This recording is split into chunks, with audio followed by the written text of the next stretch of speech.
Welcome to The Explainer. Today, we are going to tackle one of the biggest financial stories we're all told. The promise that if you just work hard enough for long enough, a golden retirement is basically guaranteed. But what if that whole promise is actually a myth? So let's just kick things off with a number that should really stop you in your tracks. I want you to really let this sink in. 99.99%. That's the percentage of people who, statistically, will fail to retire rich by the standards that are constantly being sold to us. This isn't just an opinion. It's the mathematical reality that's going to be the foundation for everything we talk about today. And this quote, it just perfectly captures that myth. It's this, 40-year deal we basically sign up for, a covenant where we trade our most vibrant years, our energy, our time, for this grand prize at the finish line. But here's the kicker. For almost everyone, that prize is a complete mirage. All right, so let's really get into this paradox, right? We're going to put the dream, the one we're all chasing, right up against the cold, hard data. And the contrast is, well, you're about to see. So here's the dream, right? $5 million bucks. Or maybe for you it's 3 million, maybe it's 10. It doesn't really matter. This is the number that gets thrown around as financial freedom. The life of yachts and endless travel and zero worries. It's that pot of gold at the end of the corporate rainbow. And now for the reality check.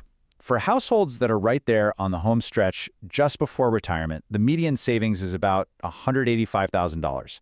Look at that gap. It's not a gap, it's a canyon. It just confirms that for the vast majority of people, hitting that dream number is a mathematical impossibility. So, if you're looking at your own bank account right now and feeling a little bit of that dread, you gotta hear this. This isn't about you failing. You haven't failed the system. The system, the expectation itself, is fundamentally flawed. It's designed to keep you chasing a finish line that just keeps moving further and further away.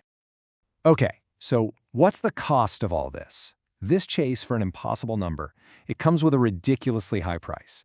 And I'm not even talking about money. We're talking about the bad trade we are all encouraged to make. And here it is, the bad trade, laid out right in front of us. The whole idea of putting your happiness off, it's all resting on these two super shaky assumptions, that you'll have the time, and, just as important, the health to enjoy your money later. But the reality? Both are totally finite and completely uncertain. You are literally gambling with the only thing you can never, ever get back, your time. And this isn't a new problem. The ancient Stoics had a tool for this, memento mori, remember you will die. Now, that sounds super morbid, right? But it's not meant to be. It's an urgent kick in the pants, a tool to force you to prioritize what actually matters, right now, because tomorrow is never guaranteed.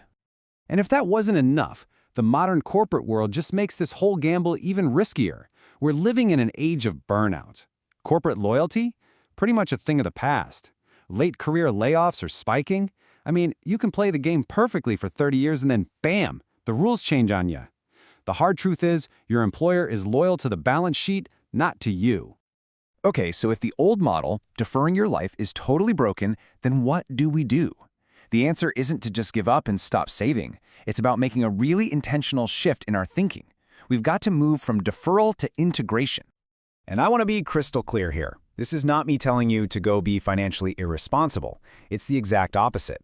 The solution is to stop locking your happiness away in some future retirement account and start weaving it into the fabric of your life today. So how do we actually do that? Well, here are two really practical steps to get started with this new mindset. Step 1. We're going to stop chasing this vague, far-off idea of financial freedom and instead aim for something way more powerful and immediate, financial resilience. And step 2, we start applying what's called the utility principle to every dollar we have. So what is financial resilience? Think of it like this. It's having a big enough financial cushion, let's say 12 months of expenses saved up, that you basically become spiritually unfireable. You gain this incredible leverage right now. I mean, that peace of mind knowing you can just walk away from a toxic job, that is worth so much more than a few extra percentage points of compound growth 30 years down the line. Okay, now for the really fun part. Let's talk about a strategy that puts this whole integrated life thing into practice. We're going to take a classic retirement rule and totally flip it on its head. So you've probably heard of the 4% rule, right? It's the idea that you can safely take out 4% of your nest egg every year in retirement, and it should last. But here's the question that changes everything. Why in the world would you wait until you're 65 to start using that powerful logic? What if instead of one giant retirement at the end, You planned for several mini retirements all along the way. Check this out. At 35, maybe you use your savings to take 3 months off to recharge or learn a new skill. Then at 45, you take 6 months off to actually spend real time with your kids, creating those memories you just can't get back. This whole strategy is about front-loading your life with amazing experiences while you still have the peak health and energy to enjoy them. And that brings us to the final, and honestly, maybe the most freeing idea of them all. It's about completely redefining what success even means by embracing something called a noble failure. See, the real goal isn't hitting $10 million in a bank account. The real freedom, the real retirement, is retiring from the chase. It's about consciously opting out of a race for a prize that, as we've seen, was statistically designed for you to lose from the very beginning. Just really let that sink in for a second. Embracing the very high probability that you will fail to retire rich by these mythical 1% standards, that's not depressing. It's liberating. It gives you permission to stop playing a rigged game and finally start designing a life that's rich in a way that actually matters, starting today. So, at the end of the day, it all boils down to this one powerful question for you to take away. What if you re-engineered your entire financial and personal philosophy around this idea? Not for some rich retirement in a far-off, hazy future, but for a truly rich life, starting right now.